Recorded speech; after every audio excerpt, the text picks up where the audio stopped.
nosotros es un honor conocer que en Cuba hay un hombre que ha sido fiel durante muchos años. Y nada, por favor, Yacel, si te gustaría presentarte para que... Bueno, gracias a Dios por la oportunidad de tener esta entrevista. Saludos a todos los que van a estar viendo este video. Les bendigo mucho. Espero que la gracia de Dios esté sobre ustedes y la bendición de Dios abunde en cada uno de ustedes. Amén, gloria a Dios. Cuéntanos cómo conociste al Señor, cómo fue para ti esta experiencia, el ministerio, cómo llegó a ti el ministerio. Bueno, yo conocí del Señor hace muchos años. Hace aproximadamente 38 años. Me predicó el Evangelio una hermana que se llama María del Carmen Alcina Concepción. Wow.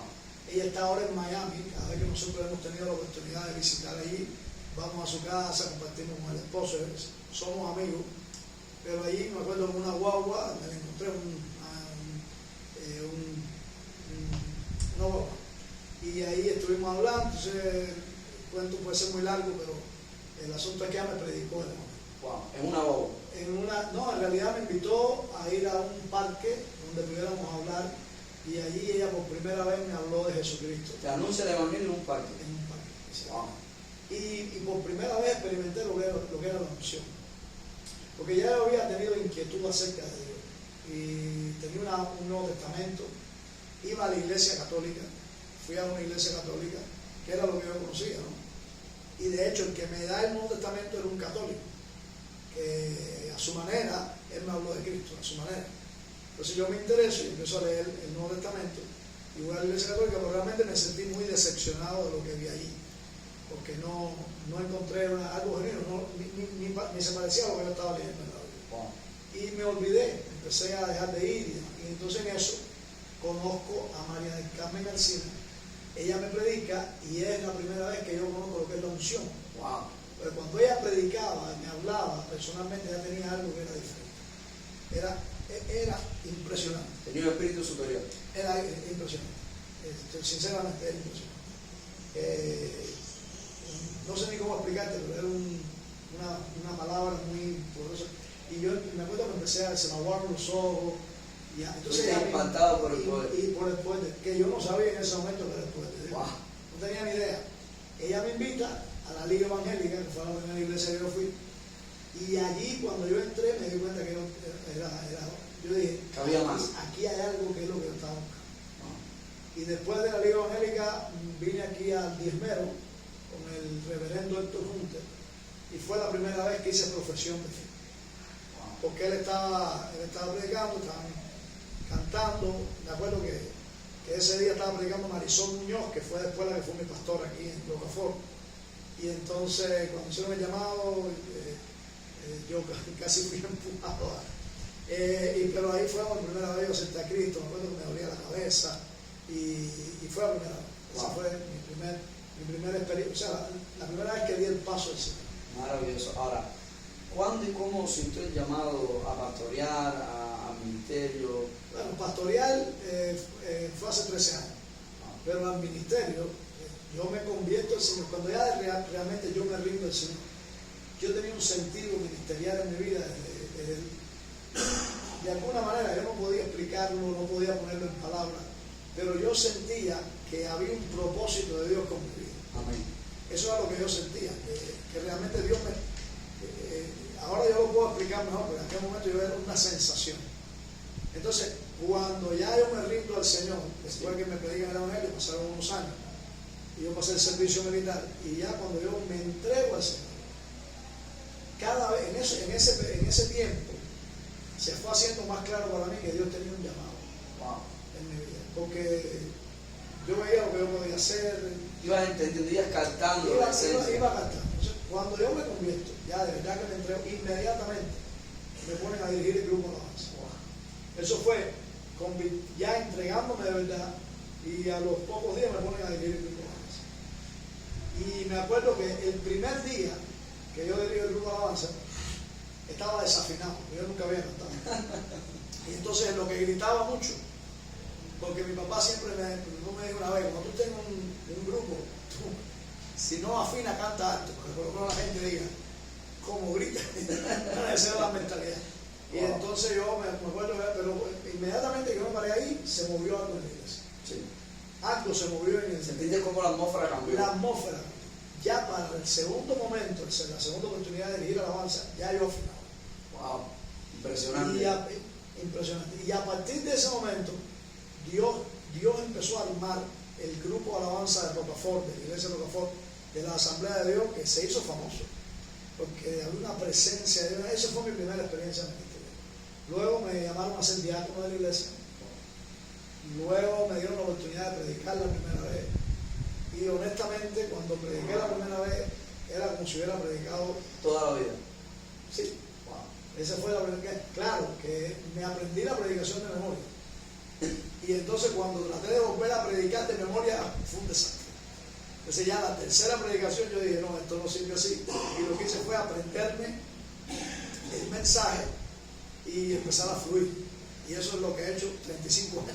Oh, 35 años llevo predicando en esa dinámica y ya después, bueno, por supuesto, uno se va a perfeccionar. Pero ahora, tengo una pregunta. ¿Para ti qué fue lo más desafiante de dar el primer paso, es decir, entender, Dios me llamó, es algo más, y al ministerio como tal? Empezar, ¿qué fue lo más desafiante de tomar esa decisión? Porque muchas de las personas que nos pueden estar viendo estén en esa encrucijada, no saben qué hacer, tienen el llamado, la vocación, y ese primer paso para comenzar a fluir, ¿qué fue para ti? Bueno, yo te puedo decir dos cosas. O sea, uno cuando empecé en el ministerio evangelístico y otro cuando empecé en el ministerio pastoral. Y bueno, sí. Después que yo empiezo como diácono y demás, me llaman al copastorado. Y fui copastor de San Francisco de Paula con el pastor Eduardo González de la Asamblea, que me llamó a ser su copastor.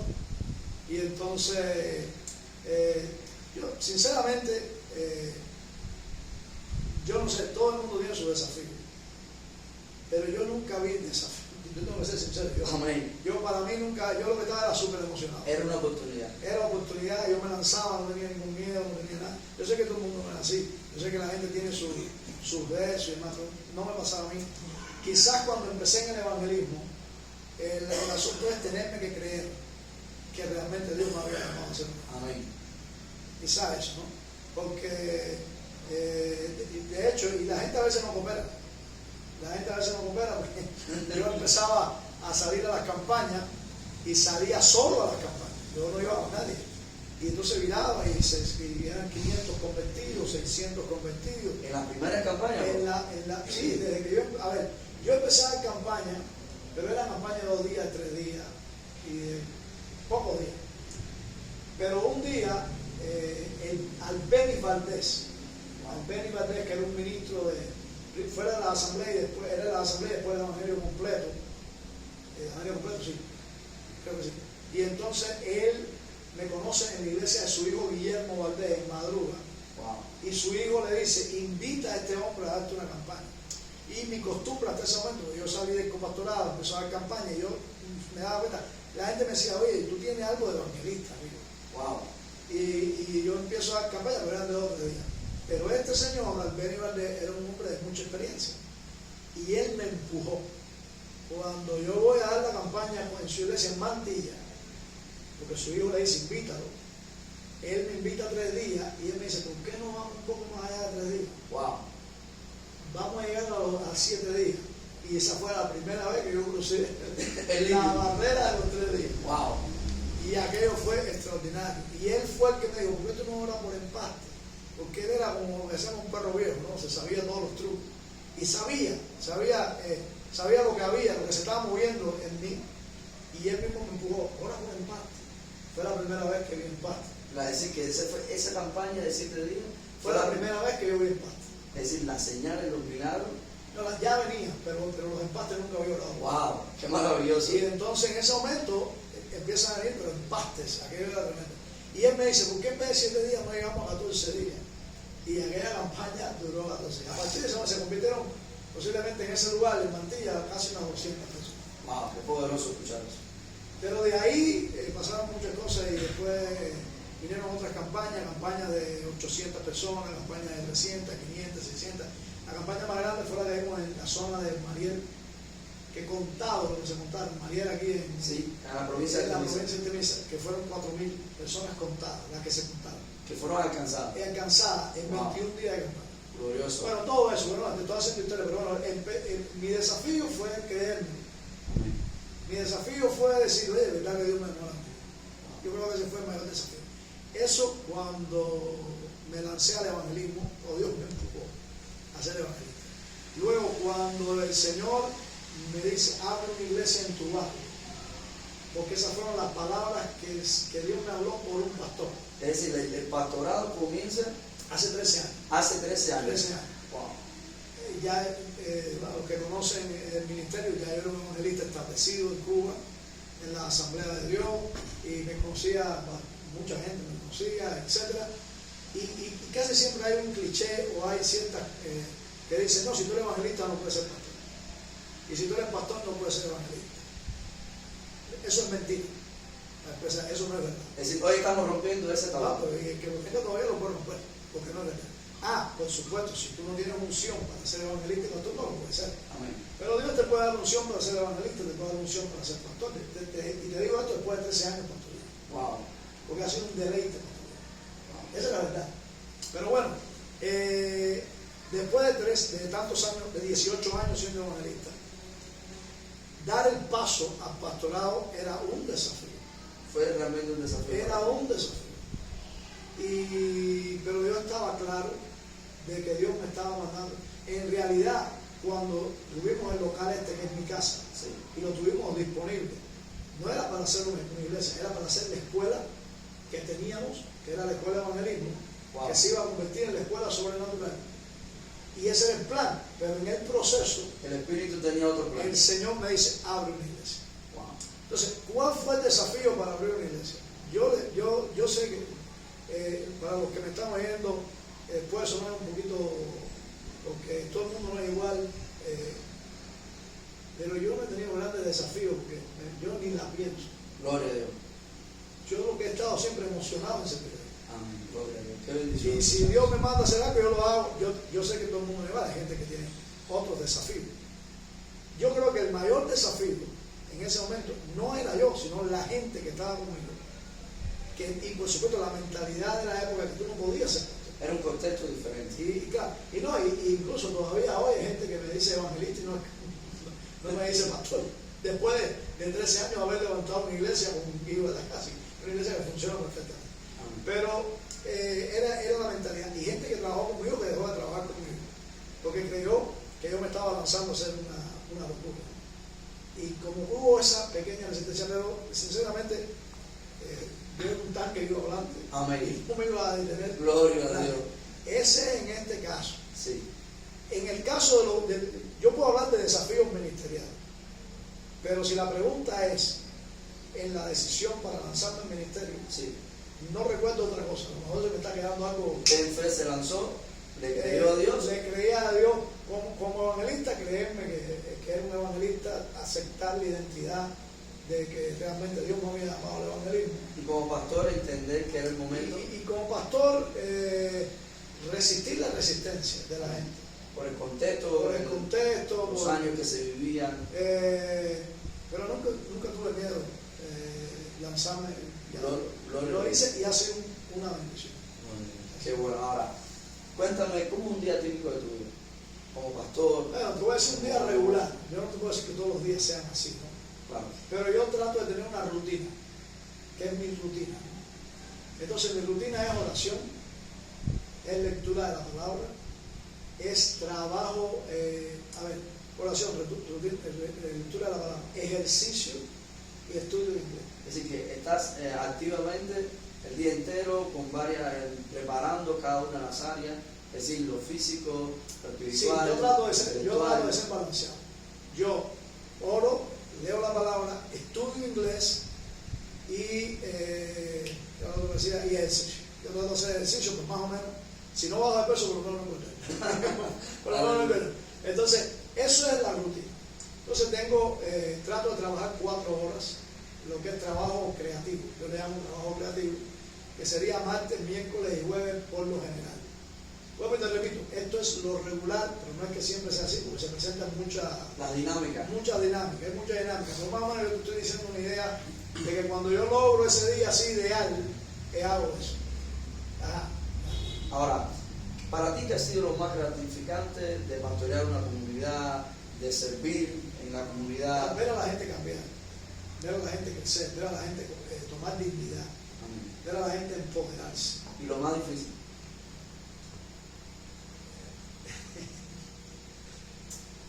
Lo más difícil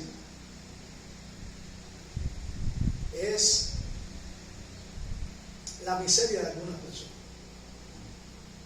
Que por más que tú te entregues, por más que tú le das, nunca es suficiente. Wow. Eso ha sido lo más difícil. Ver personas, incluso personas que tú llegas a amar. Y cuando yo digo que es lo más difícil, tampoco es algo que me deprima ni nada por el estilo. No sé si me entienden. Pero sí es algo que no es agradable. Personas que tú amas, personas que tú quieres, personas que tú te entregas, que te entregas en muchas cosas, en tu tiempo y demás, y que nunca es suficiente. Y es difícil, primero por la miseria humana y también por la compasión, porque a veces hay gente que le es tan difícil entender que tú lo amas de verdad y que reciban el amor que tú le estás dando, porque no se abren a esa mujer. No, es que siempre están dudando. Por problemas de identidad. Siempre están dudando por problemas de identidad. Y lo otro es, sin ahondar mucho en esto, ¿no? Sin ahondar, pero desarrollar un ministerio en un contexto donde todo es complicado. Sí.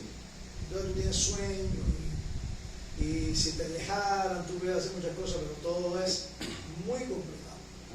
Yo creo que eso ha sido lo más difícil. Lo más difícil. Lo más gratificante, te vuelvo y te repito, es ver a una gente que llega y tú ves lo que es serio, ves un campeón. Como Dios lo transforma. Cómo Dios lo transforma, cómo se vuelve más libre, más capaz, más. Y enseñarlo. Y eso para mí es muy gratificante. Apóstol Yacer, para ti, ¿qué papel juega la iglesia en la comunidad? A partir de esta experiencia, ¿cómo lo has podido ver desde tu óptica? Para mí, la iglesia en la comunidad debería ser lo más importante. Lo más importante. Yo sé que en la iglesia, por ejemplo, en la iglesia evangélica tradicional, esa idea se perdió. Podemos criticar todo lo que querramos a la iglesia católica, y es muy criticable. Pero la iglesia católica siempre tuvo clara en algo. Ellos venían a ser el centro de la comunidad. Entonces, por eso cuando ellos ponían iglesia, ustedes pueden ir a los pueblos de campo, la iglesia nunca estaba en una esquina. Estaba en el centro. En el centro. ¿Por qué? Porque su idea era que toda la vida comunitaria girara alrededor de la iglesia. Eso es lo mismo que pasaba en Israel. Cuando Dios puso el tabernáculo, lo puso en el medio de Israel. Entonces todas las tribus estaban alrededor del tabernáculo, porque lo que representaba el tabernáculo, que era la relación con Dios, la comunión con Dios. Era el centro religioso más importante. Era el centro religioso. Y bueno, la gente vivía su experiencia con Dios también en sus casas, pero ese era el centro. Entonces, eso la iglesia evangélica lo dejó de entender por un tiempo. Ahora, hace un poco de tiempo, va a quedar la redundancia, la iglesia evangélica ha vuelto a entender o está entendiendo poco a poco. Es decir, hay un nuevo mover que está renovando la forma de pensar. Donde la iglesia tiene que entender que no es para esconderse, para afuera, sino es para afuera, para la comunidad, y es para bendecir, y es para marcar, y es para hacer cabeza y no cola en la comunidad.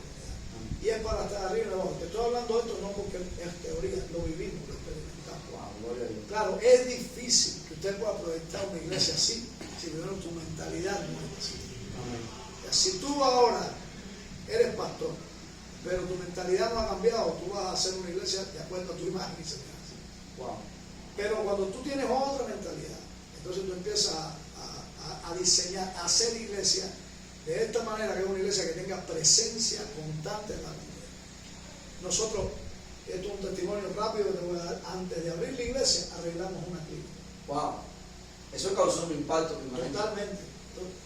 Tanto impacto causó que a partir de ese momento nadie nos ha podido tocar. Aleluya, gloria a Dios. Nadie ha podido. ¿Por qué razón? Porque nosotros ganamos el corazón de la comunidad. Y le estoy hablando, antes del primer culto que dimos en la iglesia, nosotros arreglamos la clínica, nos costó un dinero, pedimos permiso, milagrosamente nos lo dieron, y levantamos, la apóstol esta médica que está al frente la levantamos nosotros. La iglesia no hizo todo. Después de eso arreglamos las aceras, después de eso ayudamos a las personas necesitadas. Entonces, hasta hoy, la institución de más influencia en todo este territorio, en el enclave de aquí de San Luis, sí, de Rocafort, sigue siendo la iglesia Jesucristo de Nazaret. Aleluya, gloria. Pero yo creo que toda iglesia debería ser luz, y la luz, y esto no es que lo estoy diciendo yo, Jesucristo dijo, ustedes son la luz del mundo y ustedes son la sal del mundo. No se coge una luz y se esconde debajo de una caja,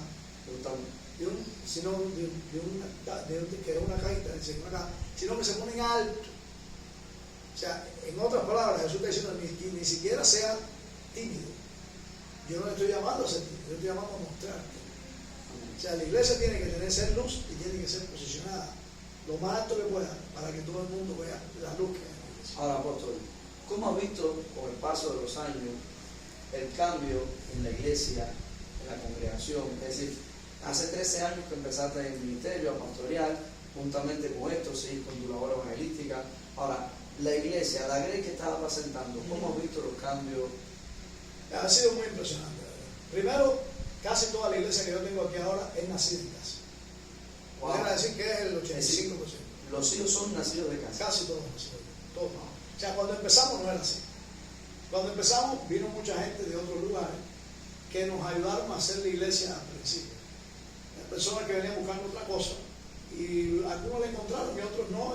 Y siguieron en su camino. Pero otros sí la encontraron y después, bueno, se han ido del país y demás. Pero ya lo que yo tengo aquí es nacido en casa. ¡Wow! ¡Qué bendición! Y los líderes son hechos en casa. O sea, hoy en día Jesucristo de las Naciones, este lugar, la mayoría de los que estamos aquí somos frutos de formados bajo la visión de la casa. Formados completamente de la visión de la casa. Wow, entonces, yo he ido viendo una iglesia que ha ido creciendo, porque los que han levantado una iglesia saben que no es fácil. Aunque no sea fácil, si tú tienes los principios correctos, disfruta el proceso. Amén. Cuéntame eso. Disfruta, claro. Porque a veces yo veo que hay pastores que sufren hacer iglesia. Pero también me doy cuenta que no entienden bien los principios de hacer iglesia.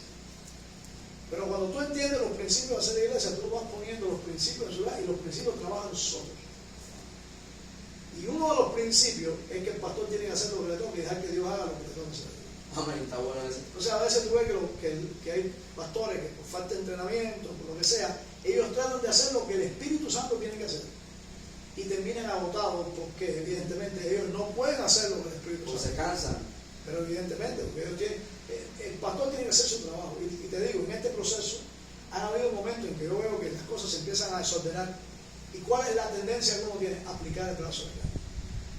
Pero en ese momento el Espíritu Santo me ha recordado y me ha dicho, no lo voy a hacer. No es así. No es así. Ve atrás y déjame trabajar a mí, porque si yo te llamé, y es esto, te llamó Dios. Entender que somos llamados. Porque si Dios te llamó, Él va a respaldar para lo que Él te llama. Y eso es mi seguridad.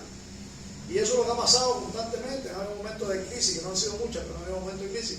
Y yo lo que he hecho es echar para atrás y decir, Señor, yo voy a hacer lo que tengo que hacer, pero yo no puedo hacer lo que tienes que hacer. Es decir, decirle al Señor Padre, yo hago mi parte y tú haz la tuya. Y tú haz la tuya. Y tranquilo, sin estrés ninguno, porque después que yo hago lo que yo tengo que hacer, yo me siento esperar que Dios haga. Confiado. Confiado, claro. Porque de eso se trata. Aleluya. Entonces, ir desarrollando una iglesia y creando una cultura a la iglesia. Entonces, los apóstoles y los pastores deben ser creadores de cultura. Cultura es estilo de vida. Amén. A veces solo oímos la palabra cultura y entonces es una cosa tan complicada que ni entendemos lo que estamos hablando. Cultura es estilo de vida. Entonces, cuando tú desarrollas un estilo de vida, tú te das cuenta que es un trabajo de día tras día, de decir lo mismo, de repetir lo mismo, de volver a decir, edificar, como dice el apóstol Pablo, no me canso de volver a repetir. De volver a repetir las mismas cosas y para ustedes es seguro. Amén. Entonces, hoy, ver una iglesia que aprendió a ser familia, que para mí es lo primero, que las iglesias aprendan a ser familia. Wow. Ver una iglesia que aprenda a convertirse en un ejército basado en que son familia. Escuchen eso. O sea, primero que sean familia. Lo primero que tiene que desarrollar es que la iglesia tenga relación con Dios, relación con el pastor, relaciones entre ellos. que haya honra en la iglesia, que la iglesia aprenda a honrar, que aprendan a amarse en familia. Entonces, cuando tú logras eso, entonces lo otro que viene más arriba, lo otro, es convertir a la iglesia en un ejército, en gente con una misión. Empoderarlos, formarlos para un trabajo, para una misión que tienen que hacer. una misión. Pero a veces nosotros alteramos eso y empezamos a hablar a la gente de la misión cuando todavía no se sienten. Wow. Entonces, eso que parece un detalle te produce una disfuncionalidad en la iglesia. Háblame de eso. Muchas iglesias que no saben caminar en el. Hay iglesias que tratan a su gente como una empresa, como un trabajo más.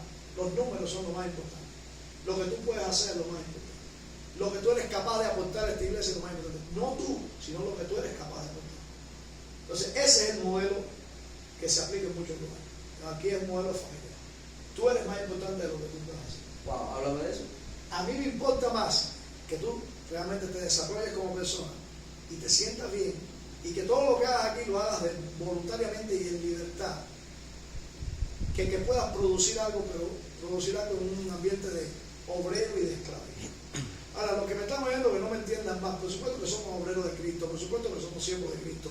Es más, somos hasta esclavos de Cristo. Amén. Como dice el apóstol Pablo. Pero esa no es, pero esa no es nuestra identidad. Porque el mismo Pablo que dice que él era el esclavo de Cristo, y uno lo entiende perfectamente, que él no tenía nada. El estilo de vida que llevaba. Y él decía, yo lo hago todo para Cristo y no tiene nada, ni comida no tiene que dar para él. Porque él demuestra, pero él sabía muy bien que esa no era su identidad en el reino de Dios. Amén. Porque ese fue el mismo Pablo que yo somos ciudadanos, el mismo Pablo que yo somos herederos. Mirar cuál amor nos ha dado el Padre, no, lo digo a otro. Pero él dijo que éramos hijos de Dios, que nos había dado el espíritu de adopción. Ese es el mismo Pablo que está hablando de nuestra verdadera identidad. Amén. Entonces, eso es tan clave a la hora de tú formar una iglesia sana, que tú te enfoques en que la gente se sienta amada, respetada y aceptada, no manipulada. Amén. No porque qué bueno que llegaste, porque yo tengo un proyecto. No, yo tengo un proyecto, pero primero que qué bueno que llegaste, porque llegaste a casa. Amén. Y aquí te vamos a sanar las heridas. Y aquí no nos vamos a ofender con tu pasado. Y aquí vamos a soportar tus debilidades. No el descaro. No, descaro es otra cosa. Sí, son cosas diferentes. Pero vamos a soportar tus debilidades. Tampoco te vamos a aceptar la religiosidad, que te creas más santo que nadie, que te creas que tú eres el ombligo del mundo. No te lo vamos a aceptar. Pero sí la debilidad, sí todas esas cosas, eso sí, por supuesto, porque te vas a sentir que llegaste a un lugar donde la gente te respeta y la gente te ama. Cuando tú logras eso, es impresionante, y eso es una de las cosas que más he disfrutado ver en la gente. Cómo la gente llega tenso y se empieza a relajar. Y esa es la transformación que has podido ver en la comunidad, en la iglesia. En la iglesia. Wow. Y de ahí, entonces llega un momento en que la gente dice, yo pertenezco. Se sientan en casa. ¿Qué es lo que puedo hacer? Y entonces le decimos, oye, ¿sabes que tengo un proyecto?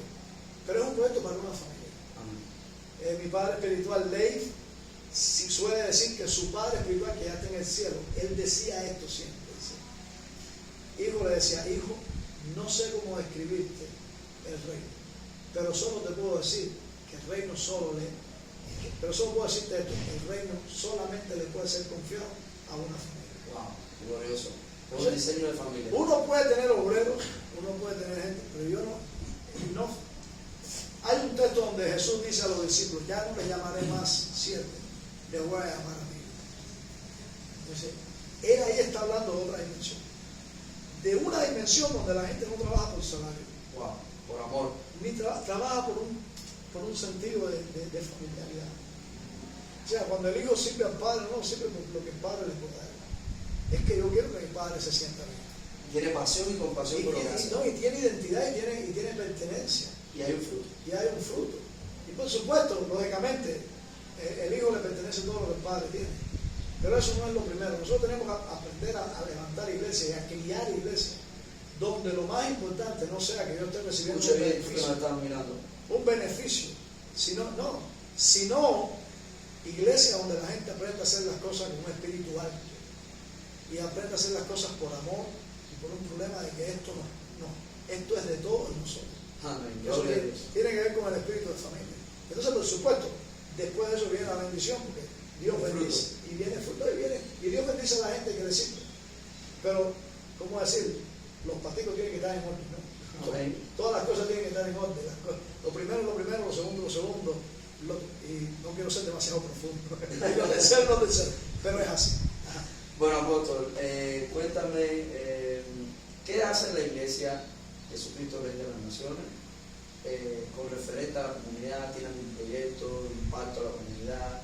Porque fíjate que al principio usted me hablaba de salir afuera y me ha contado cómo ha sido el desafío, cómo ha ido todo que la iglesia ha ido cambiando, pero ahora cómo esta iglesia madura, esta iglesia que crece bajo un fundamento, un principio de familia, sale a impactar a la comunidad. ¿Tiene alguna experiencia, algo que nos pueda compartir? Muchas cosas. Bueno, lo primero es cómo ellos ven a la comunidad. Wow. Porque difícilmente ellos se puedan proyectar si tú no los enseñas a ver.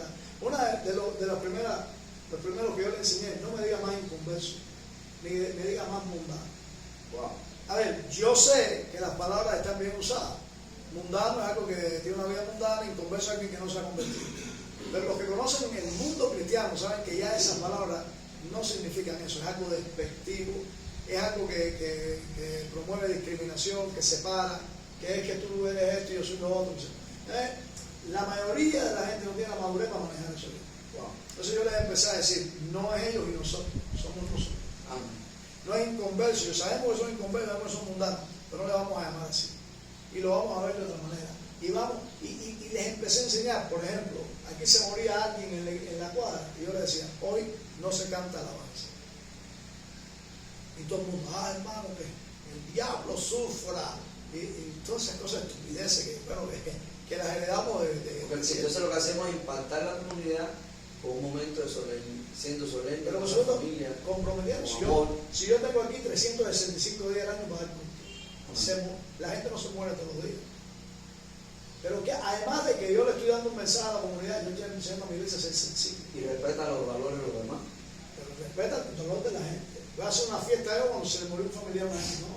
Se da el culto, se da el bajo perfil, se adora a Dios, se tira abajo. Y la gente capta eso, la gente lo capta. Lo otro es que todo lo que nosotros hacemos así es un segundo nivel. Sí. Todo lo que hacemos aquí, por ejemplo, el aniversario de la iglesia. No recientemente fue el aniversario, el aniversario 13 de la iglesia. Wow. Todo lo que hacemos aquí, nosotros lo hacemos pensando en la comunidad. Si hay un aniversario, vamos a invitar a toda la comunidad. Wow. Si el Día de los Padres se celebra, es decir, le llevamos la iglesia a la comunidad, le extendemos el reino a la comunidad y abrimos la iglesia de pan en pan. Se abre la iglesia para recibir. Claro, para que ellos se sientan. De hecho, uno de los fenómenos que ahora mismo tú puedes caminar por esta cuadra y preguntar la opinión que la gente tiene de la iglesia. Wow. Y te vas a dar cuenta que el 90%, siempre hay enemigos de la iglesia, pero el 90% de la iglesia de la gente aquí tiene un concepto de esta iglesia muy alto. Pero evidentemente, porque tú siembras, tú recoges. Hubo uno de los enemigos que había aquí en la iglesia, un día nos tiró caca, estiércol, en la puerta aquí de la casa. Y ese fue el día antes del culto. Y cuando amaneció, imagínense, todo eso estaba lleno ahí, cuando la gente empezó a llegar, la gente, ¿qué es esto? Se formó tremendo problema en la comunidad. Cuando yo bajé, ya eso estaba limpio. Pero no lo limpió nadie de la iglesia, lo limpiaron la gente de la comunidad. Wow. Una vestida de blanco, una brujera, y la otra que es una de las pecadoras más grandes de la comunidad. Porque esta es su iglesia. Amén.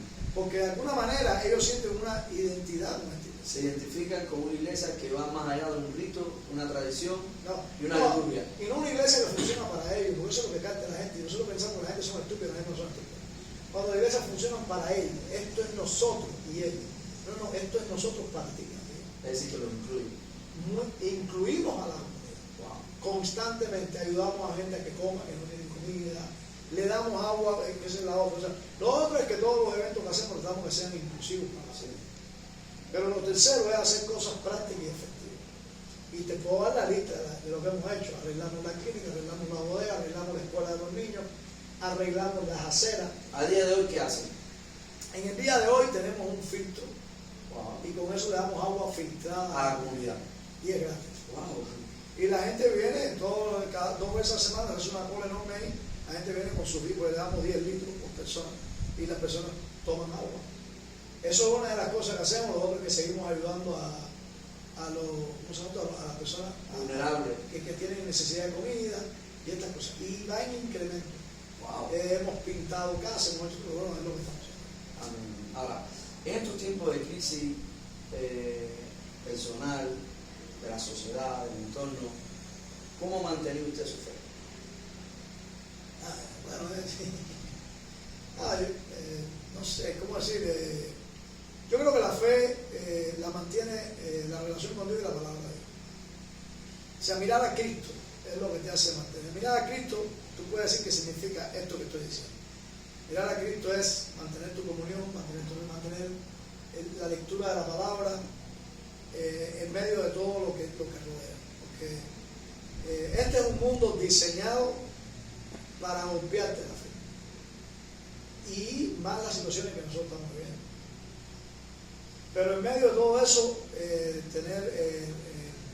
conocer la palabra, tener comunión con Dios, tener relación con Dios, el nivel de revelación que tú manejas, porque la gente tiene que entender que cuando uno busca a Dios, Dios te da revelación. Amén. Y ese nivel de revelación que tú tienes que mantener, porque todo se mantiene, ese nivel de revelación te da una capacidad para moverte viendo lo que no se ve. Como lo invisible. Lo invisible, o sea, viendo lo invisible. Yo creo que viendo lo invisible que no es otra cosa que fe. Amén.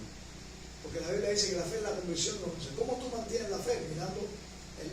Mirando el escenario que te da. Y dice también que certeza. La fe es yo lo enseño así, te dice certeza y convicción.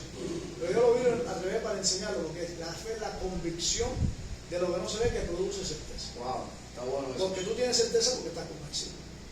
O sea, ¿puedes repetir ese principio nuevamente? la fe es la convicción de lo que no se ve que produce certeza de lo que se ve. Wow, glorioso. Ahora, ¿qué le diría usted, apóstol, a hermanos, a los televidentes que nos ven, a toda persona que está atravesando en estos días por tiempos difíciles? ¿Qué mensaje usted tendría para él? Yo creo que el mensaje que yo tengo es este, ¿no? El mundo tiembla, pero el reino de Dios no tiembla. Wow. El mundo se conmueve, hay veces menos problemas, hay veces más problemas, hay veces hay crisis, pero en el reino no hay crisis. El trono no se mueve y a Dios nadie lo hace temblar. Está fuerte eso. Yo considero que los cristianos tienen que aprender a ver más allá del velo. Y tienen que aprender a ver en lo invisible. Literalmente les estoy hablando así. Porque aunque parezca que todo aquí abajo se destruye, los que están confiando en el Dios del cielo y los que tienen y los que están sentados con Cristo en lugares celestiales no deberían tener ningún. Pero para sustentarte en medio.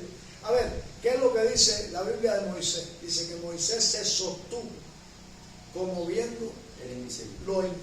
al invisible. O sea, ahí hay un principio. ¿Qué te puede sostener a ti? Ver que todo se está moviendo aquí, pero el reino no se está moviendo nada. ¿Qué te puede sostener a ti? Ver que aquí no hay nada, pero en el reino hay todo. Háblanos de eso. Ver ¿qué te puede sostener aquí? Ver que los gobiernos y las naciones y todo tiemblan, pero el trono de Dios es, eso la Biblia dice, si fueran destruidos los fundamentos, ¿qué ha de hacer el justo? Jehová está en su templo. Jehová tiene en el cielo su trono.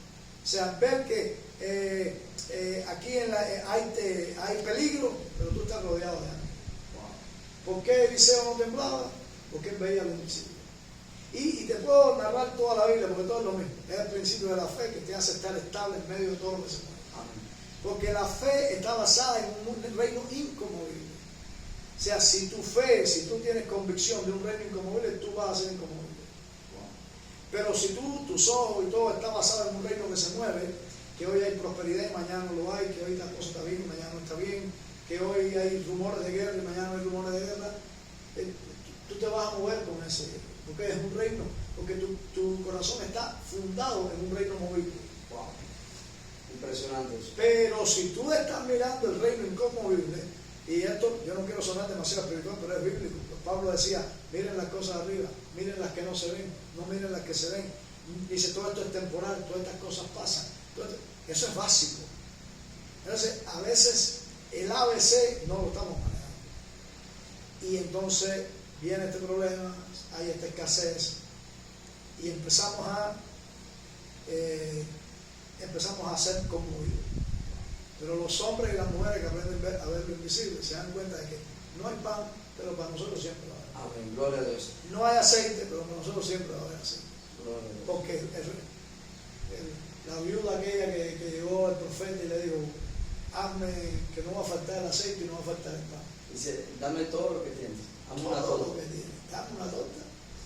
Y ella lo hizo en fe y después el Señor le dijo, trae la vasija. Trae la vasija que no va a faltar el aceite. Okay. Amén. Gloria a Dios. Ahora, apóstol, ¿cuáles son sus sueños o proyectos para la iglesia hoy? Para esta iglesia. Sí, para la iglesia. Bueno, para el nosotros ministerio. estamos en Que medio. aprovecho y quiero decir que el ministerio de Jesucristo, Rey de la Nación, es un ministerio de impacto en toda la nación, un ministerio grande, un ministerio de representación en toda la provincia de Cuba, y tiene muchos proyectos, muchas visiones, y del cual ha sido de mucha bendición. Una, por solo mencionar, la escuela ENSO, una escuela del Ministerio Sobrenatural de Impacto, del cual tengo el honor de ser alumno egresado, y quiero decir, y aprovechar al apóstol, honrarle, Gracias. cómo impactó en mi vida esta escuela, es decir, esa visión cómo pudo impactar. Pero ahora, cuáles son los sueños, cuáles son los proyectos que hoy usted tiene para esta gran comunidad, para este ministerio, para la iglesia? No, yo creo, lo primero que está en mi visión es seguir levantando gente de reino. O sea, no gente de iglesia, gente de reino. Amén. No, quizás no tenga tiempo de explicarte esto, pero gente de reino. Podemos hacer otra entrevista O pudiéramos hacer otra entrevista basada para en esto. profundizar en este punto. Sí, gente de reino. Hijo de Dios del reino. Gente que piense como familia, que piense de acuerdo al reino de Dios. Es así. Porque es importante lo que tú levantas. Y es importante lo que tú modelas y lo que tú eres. Eso es la primera visión. ¿Qué hago con la gente que está aquí?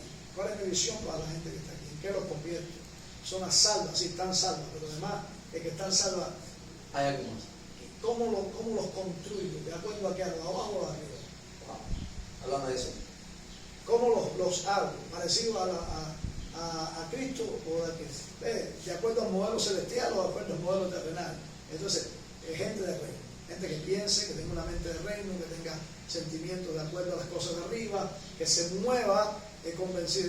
Hay un paquete que después podemos hablar de eso. Gloria a Dios. La segunda visión que yo tengo es extender. Sí. Y me siento humilde. No, quiero que en cada lugar de La Habana, en cada municipio de La Habana, Escuche, tú que nos estás viendo, esto es una oportunidad para ti. cada municipio de La Habana haya una representación de esta familia espiritual. Wow. Y luego que en cada provincia de Cuba, Es decir, de un alcance nacional. nacional, Una gran red. nacional, a ver, y para que entiendan, es una red grande pero de familia. Es una red de familias ¿Qué es de lo que, reino. qué es lo que- de reino? ¿Qué es lo que te quiero decir? Mi intención no es hacer una denominación. Wow. Por ejemplo, a mí no me interesaría tener 1000 iglesias en Cuba. Si yo tengo una familia en cada provincia, yo estoy cumpliendo mi misión. Partido del reino. Sí, porque ellos allá van a hacer su propia familia. Amén. Entonces, ellos estarían conectados con familia a nuestro ministerio y ellos mismos tendrían su familia a la cual yo estaría conectado, pero a través de ellos, pero no sería directamente mi familia. O sea, porque esto lo pensamos como se diseña en la familia. Wow. Como la familia natural, lo diseñamos la familia espiritual, salvando las diferencias. Entonces yo puedo afirmar Ajá, que uno de los sellos del ministerio, Jesucristo Rey de las Naciones, es la familia. totalmente. Totalmente. El espíritu de familia. El espíritu de familia. El espíritu de familia. Ahora, apóstol, muchos hombres de Dios a lo largo de los años han sido fieles y el Espíritu y Dios mismo a través de ellos dejan un legado. Para usted, ¿qué legado le gustaría dejar para las próximas generaciones? Ok, es una buena pregunta. Y antes de contarte la pregunta, decirte otra parte de la visión que es Sí. ir a las naciones. Amén. Wow. Y ya estamos soñando con una nación y enviar un misionero desde aquí. Un Gloria a misionero que Dios. vaya a misionar, no solamente, Sí, a que vaya a impactar, que vaya con el objetivo claro de la visión. no solamente a, usted sabe. Eso es una pregunta muy interesante, porque ha sido siempre uno de mis objetivos dejar un legado. Wow. Háblame de eso. No solamente, porque a veces, no sé, no quiero criticar nada, pero hay veces, o sea, lo que estamos haciendo, yo quiero que perdure después que ya no estemos. Escala en el tiempo. A la que próxima siga a generación. la próxima generación. A ver, ¿qué legado yo quiero dejar? Bueno, yo quiero dejar un legado de un hombre que amó a Dios y que trató por todos los medios, con todos sus defectos, de adorarlo. Eso es lo primero. Segundo, un hombre que se comprometió con una misión en la tierra. Con una misión en la tierra. Y que la siguió hasta el final. A veces corriendo. Y si poder expresar como Pablo, He corrido la carrera, acabo he de peleado la batalla de la fe. que lo que me dieron en la mano fui fiel y que llegué hasta el final. Uno que supo ser fiel a pesar de mí mismo y a pesar de los problemas y a pesar de que fui hasta el final. Eso es un legado. Y lo otro que quiero dejar como legado son familias. Wow. Familias espirituales. Familias espirituales que tengan dos cosas. Una, Hablando de eso. que tengan tres cosas. Vida del reino, Vida del reino, poder del reino poder del reino y principio del reino. y principio del reino. Si yo veo familias en toda Cuba, que son iglesias, ¿ves? Yo le uso el término familia porque tiene que ver con lo que queremos enfatizar. Amén. O sea, que las iglesias sean primero una familia y después todo lo demás. Hay espacio para lo eclesiástico y todo lo demás, pero basado siempre Este sería como el fundamento. el fundamento. Sean familias que tengan vida, poder y principio de Dios. Wow. Vida, poder y principio de Dios. Si eso lo podemos dejar establecido en todo lo que Dios nos permite hacer, que realmente no tengo ni idea de cuánto sea y que el límite lo ponga el Señor, estaríamos satisfechos con Dios. Wow. Y esto te estoy hablando ministerialmente. Sí. Ahora en lo personal, Personalmente, como hombre de Dios, yo como quiero hijo. terminar la carrera con un matrimonio que dure hasta el final. Wow. Y dejar mis 3 hijos con sus familias, y que espero tener, yo estoy calculando ahí 7 nietos por aquí, 10 nietos por allá. Aleluya. Sí, porque eso Hay una unción de multiplicación por ahí. Déjame aprovechar para decir una cosa que no tiene nada que ver con lo que estamos hablando, pero es importante. Dios nos mandó a crecer y multiplicar. Nosotros hemos sido educados por una civilización griega a que tengamos cada vez menos hijos, al punto que ya no queremos tener hijos. Y eso está mal. No porque las condiciones, olvides eso, estás pensando, o sea, Dios quiere que tengamos hijos. Wow. Y hay que decir a los jóvenes que tengan hijos, para que los hijos pueblen la tierra, para que los hijos, las nuevas generaciones donde Dios tiene planes, si no es que Cristo viene antes, puedan hacer la obra del Señor. Y así poder entender el Y por legado del supuesto, el reino. legado del reino y demás. Entonces, eso quisiera que mis 3 hijos fueran hombres de Dios. Yo siempre les he dicho, sean hombres de Dios y después lo demás. Amén. Hombres de Dios y después si son negociantes, si Dios les da negocio, si tienen empresa. Pero si que son, su foco sea en servir a Dios pero que primero. lo primero sean hombres del reino de Dios. Amén. Y después lo demás. Y que su familia, que pueda ver su familia caminando. Si uno puede tener eso, yo creo Habrá valido la pena. que habrá valido la pena. Para mí siempre ha sido esta película que se llama Sunday Night, el soldado Ryan, que dice que valga la pena El sacrificio. el sacrificio. Yo creo que eso para mí siempre ha sido una bandera, porque yo creo que por nosotros se hizo mucho. Amén. Cristo pagó un precio enorme por nosotros. Y yo quisiera, uno de los placeres que quisiera en mi vida es llegar al final y mirar para atrás y dije, Bueno, hicimos algo digno. bueno, apóstol, para ir finalizando, ¿algún mensaje final que quiera decirle a los televidentes que nos ven? Algo que sientas por el Espíritu compartir. Bueno, si alguien va a ver este video que no es cristiano, que todavía no es cristiano, no te demores más, ven a la familia.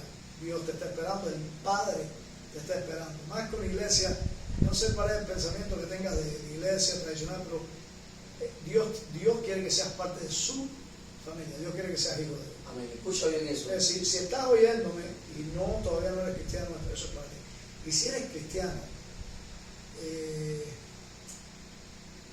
no te dejes entretener, no te dejes distraer, Enfócate. no juegues a la religión.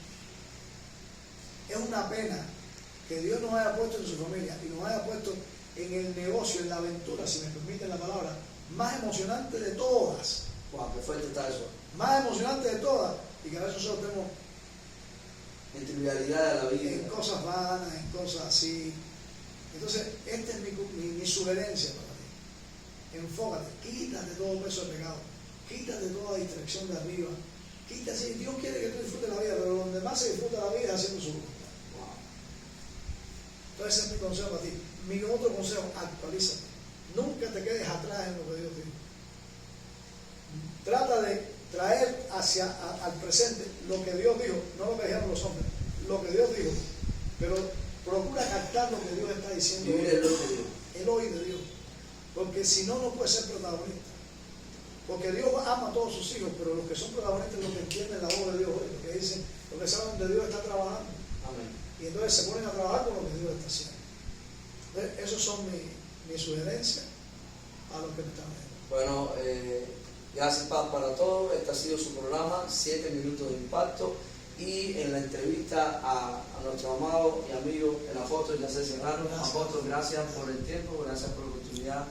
Yo creo que hemos podido constatar y ver de primera mano cómo Dios ha hecho una obra, como iba a respaldar ese ministerio de Jesucristo de las Naciones. Y nada, a ti que nos ves, seguimos en este tu programa, 7 minutos de impacto. Cualquier necesidad, si eres de aquí de La Habana, te recomiendo que pases por este lugar. Un lugar de avivamiento, un lugar de impacto que puede transformar tu vida. Y acá el apóstol Yacer y su amada esposa Cadena, la pastora, te van a recibir con amor y con la familia que son del reino. Por eso, gracias y paz para todos. Amén y amén.